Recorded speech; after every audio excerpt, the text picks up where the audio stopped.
Okay friends, ನಿಮ್ಮಲ್ಲಿ 97%ಗಿಂತ ಹೆಚ್ಚಿನ ಜನ ಹಣಕ್ಕಾಗಿ ಕೆಲಸ ಮಾಡ್ತಾ ಇರ್ತಾರೆ. ಆದರೆ ಕೇವಲ 3%ನಷ್ಟು ಜನ ಮಾತ್ರ ಸುಮ್ಮನೆ ಕೂತಿದ್ದು ಹಣ ಅವರಿಗಾಗಿ ಕೆಲಸ ಮಾಡ್ತಾ ಇರುತ್ತೆ. ಈ 97% ಜನ ಏನಿದ್ದಾರೆ, ಅವರು ತಮ್ಮ ಇಡೀ ಜೀವನನ ಸ್ಟ್ರಗಲ್ನಲ್ಲಿಯೇ ಕಳೆದಿರ್ತಾರೆ.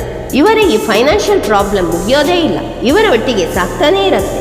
ಶ್ರೀಮಂತಿಗೆ ಕನಸು ಪೂರೈಸೋದು ಬಿಡಿ, ಹೇಗೋ ಎದ್ದೋ ಬಿದ್ದೋ ಅನ್ನೋ ರೀತಿಯಲ್ಲಿ ಜೀವನನ ನಡೆಸಿದ್ರೆ ಸಾಕು ಅಂತಾನೆ ಅನ್ಕೊಂಡಿರ್ತಾರೆ.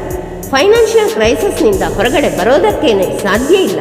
ಎಲ್ಲಿಯಾದ್ರೂ ಸ್ವಲ್ಪ ದೊಡ್ಡ ಮಟ್ಟಿನ ಖರ್ಚು ಬಂತಂದ್ರೆ ಅವರ ಇಡೀ ಬಜೆಟ್ ಪ್ಲಾನಿಂಗ್ಗೆ ಅಡಿಮೇಲಾಗತ್ತೆ. ಯಾಕಂದ್ರೆ ಈ 97% ಜನ ಏನಿದ್ದಾರೆ, ಅವರು ಈ ತಪ್ಪುಗಳನ್ನೇ ಮಾಡ್ತಾ ಇರ್ತಾರೆ. ಉಳಿದ 3% ಜನ ಈ ತಪ್ಪನ್ನ ಮಾಡೋದೇ ಇಲ್ಲ. ಹಾಗಾಗಿ 3% ಜನ ಅನ್ನೋದು 97% ಜನ ಏನಿದ್ದಾರೆ ಅವರ ಮೇಲೆ ಹತ್ತಿ ಆಡಳಿತನ ನಡೆಸ್ತಿರ್ತಾರೆ. ಆದರೆ ಅದೇ 97% ಜನ ಈ 3% ಜನರ ಕನಸುಗಳನ್ನು, ಅವರ ಆಸೆಗಳನ್ನು ಪೂರೈಸೋದ್ರಲ್ಲಿಯೇ ಮುಳುಗಿರ್ತಾರೆ. ಅದರಲ್ಲಿಯೇ ಅವರಿಗೆ ಸಂತೋಷ ಇರುತ್ತೆ. ಈ ಟ್ರ್ಯಾಪ್ನಲ್ಲಿ ಬಿದ್ದು ಒದ್ದಾಡೋದನ್ನು ಅವರು ಗಮನಿಸೋದೇ ಇಲ್ಲ. ಈ ತಪ್ಪುಗಳನ್ನು ನೀವು ಮಾಡ್ತಾ ಇದ್ರೆ 97% ಜನರಲ್ಲಿ ನೀವು ಒಬ್ಬರಾಗಿದ್ರೆ ಅಷ್ಟೇ ಅಲ್ಲ, 3% ಜನರಲ್ಲಿ ಒಬ್ಬರಾಗಬೇಕು ಅನ್ನೋ ಆಸೆ ಇದ್ರೆ ಈ ಕೂಡಲೇ ಎಚ್ಚೆತ್ತುಕೊಳ್ಳಿ.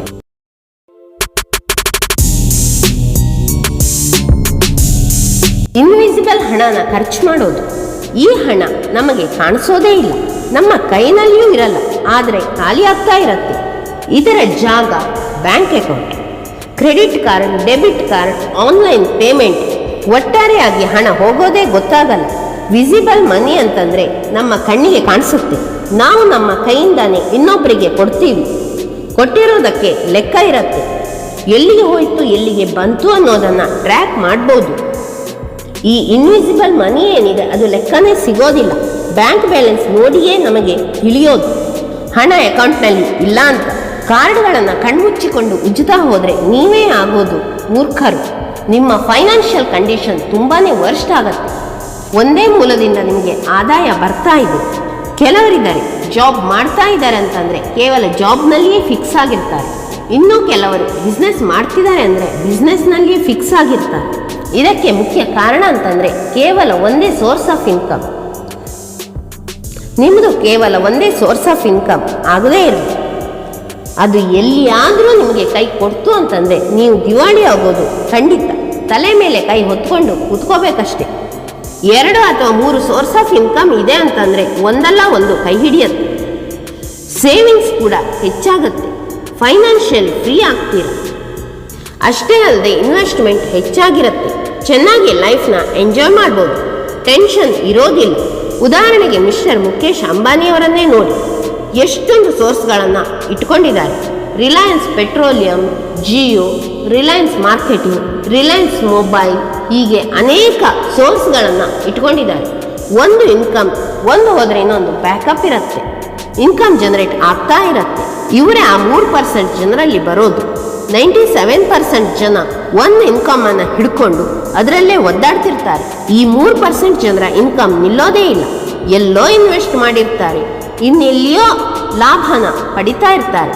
ತಲೆಮಾರುಗಳ ನಂತರನೂ ಇನ್ಕಮ್ ಜನರೇಟ್ ಆಗ್ತಾನೇ ಇರತ್ತೆ. Savings but not investing. ನೀವೇನೋ ಉಳಿತಾಯ ಮಾಡ್ತಾನೆ ಇರ್ತೀರ, ಆದರೆ ನಿಮಗೆ ಇನ್ಕಮ್ ಆಗಿ ರಿಟರ್ನ್ಸ್ ಏನೂ ಸಿಗೋದಿಲ್ಲ. ಇನ್ನೂ ಕೆಲವರಿಗೆ ಉಳಿತಾಯ ಮಾಡೋದು ಅಂತಂದ್ರೆ ಅಲರ್ಜಿ ಅಥವಾ ಅದೊಂದು ಹೊರೆ. ಆದರೆ ಅವರಿಗೆ ಗೊತ್ತಿಲ್ಲದೆ ಇರೋ ವಿಷಯ ಅಂತಂದರೆ ಅದೇ ಉಳಿತಾಯ ನಮ್ಮನ್ನು ಉಳಿಸುತ್ತೆ.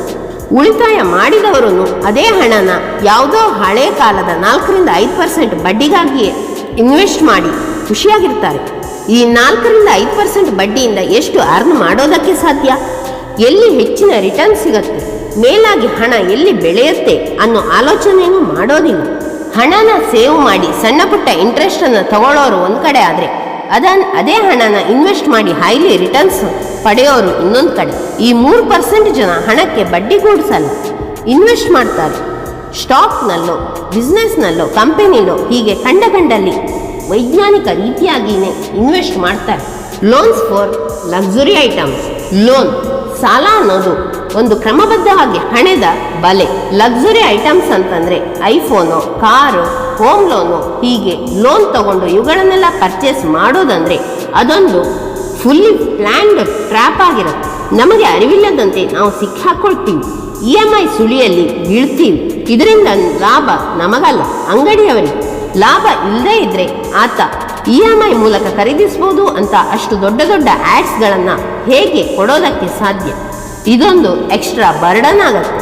97% ಜನ ಏನಿದ್ದಾರೆ ಅವರು ಲೋನ್ ತಗೊಂಡೆ ಈ ಲಕ್ಸುರಿ ಐಟಮ್ಸ್ಗಳನ್ನು ಪರ್ಚೇಸ್ ಮಾಡ್ತಾರೆ. ಅದರಿಂದನೇ ಪರ್ಚೇಸ್ ಮಾಡಬೇಕು ಅನ್ನೋ ಒತ್ತಡ ಅವರ ಮೇಲೆ ಏನಿರುತ್ತೆ? ಡಿಪೆಂಡಿಂಗ್ ಆನ್ ಅದರ್ಸ್ ಅಡ್ವೈಸ್, ಬೇರೆಯವರ ಸಲಹೆಗಳಿಗೆ ಕಿವಿ ಕೊಡೋ ಅಭ್ಯಾಸ ನಿಮ್ಮದಾಗಿದ್ರೆ ಈ ಕೂಡಲೇ ಅದನ್ನು ಬಿಟ್ಟು ಬಿಡಿ.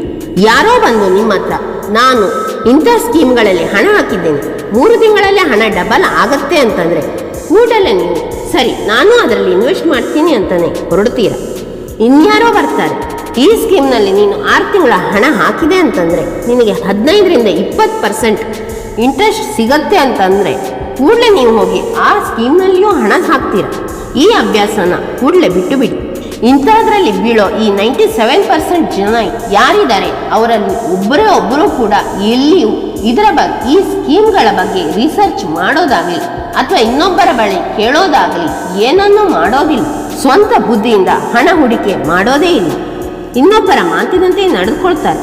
ಚಿಕ್ಕಪ್ಪ ಹೇಳಿದ್ರು, ಫ್ರೆಂಡ್ಸ್ ಹೇಳಿದ್ರು, ಇವ್ರು ಹೇಳಿದ್ರು, ಅವ್ರು ಹೇಳಿದ್ರು, ಹಾಗಾಗಿ ಹಣ ಆ ಸ್ಕೀಮ್ನಲ್ಲಿ ಹಾಕಿದೆ ಅಂತಾನೆ ಅವರು ವಾದ ಮಾಡ್ತಾರೆ. ಈ ಟ್ರ್ಯಾಪ್ಗಳಲ್ಲಿ ಸಿಕ್ಕಾಕೋಬೇಡಿ.